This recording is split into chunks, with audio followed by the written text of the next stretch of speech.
আজকে আমার ছেলে বড় পছন্দের খাবার রান্না করছি। এই যে চিংড়ি মাছগুলো দেখছেন, একটাও যদি আমরা পাই, যাই হোক।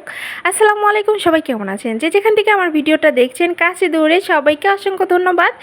সবাই আমাকে সাপোর্ট করে পাশে থাকবেন। আর এই যে চিংড়ি মাছগুলো রান্না করছি ঝিঙে দিয়ে, এত খেতে ভালো লাগে কি বলবো। একটা যদি আমরা দুজন পাই তাহলে তার কোনো কথাই নেই, কিন্তু আমার ছেলে তো সেটা একদমই রাখতে দেবে না। সেটা সম্পূর্ণটাই তার খেতে হবে, খাইলে তার মেজাজটা কি হবে দেখলে আপনারা অবাক হয়ে যাবেন। যাই হোক, এটা কিন্তু সত্যি কথা বলছি আপনাদের সাথে, কারণ সে এত পছন্দ করে তা বলার না। চিংড়ি মাছটা এমনিতে অনেক পছন্দ করে, ছোটো তুলনায় কিন্তু চিংড়ি মাছটা একটু বেশি পছন্দ করে।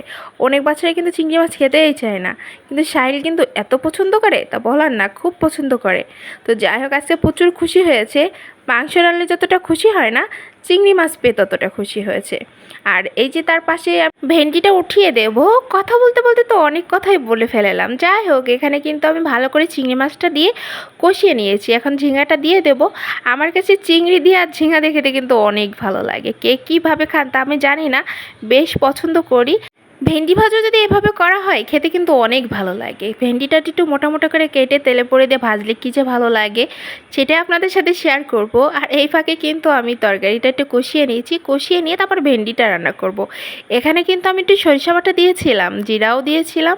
তো জিরা গুঁড়াটা আমি ব্যবহার করি একটু কম, সবসময় ব্লেন্ডারে ব্লেন্ড করে নিই, ওইটা খেতে আমার কাছে বেশি ভালো লাগে। যাই হোক, আর আজকে দেখেছেন ভেন্ডিটা আমি কত মোটা করে কেটেছি।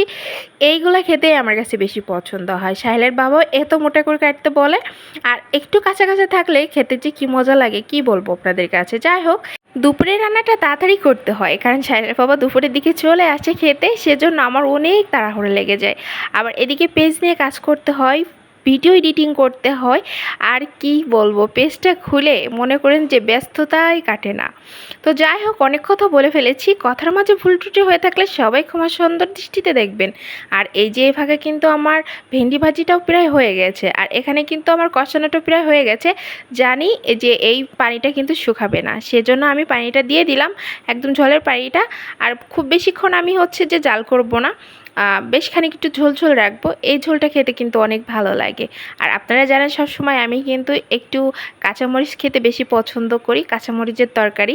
তো যাই হোক, সেটা কিন্তু ব্লেন্ডারে ব্লেন্ড করে নিয়েছি, একদম কিন্তু আমি যে দেইনি ঝিঙের ভিতরে শুকনো মরিচের গুঁড়া, কারণ কাঁচামরিচের এটা আলাদা, ওই স্বাদটা একটু অন্যরকম। যাই হোক, আমার কিন্তু এখানে রান্নাটা হয়ে গেছে, আলুটা কিন্তু সিজে গেছে। আর আমি সবসময় ঝিঙের ভিতরে আলুটা একটু চিকন করে দিই, না হলে কিন্তু সিজতে চায় না। যাই হোক, এই যে কালারটা কত সুন্দর হয়েছে, ভেন্ডি ভাজিটাও কিন্তু অনেক সুন্দর হয়েছে। যাই হোক, ভালো থাকবেন সবাই, আল্লাহ হাফেজ।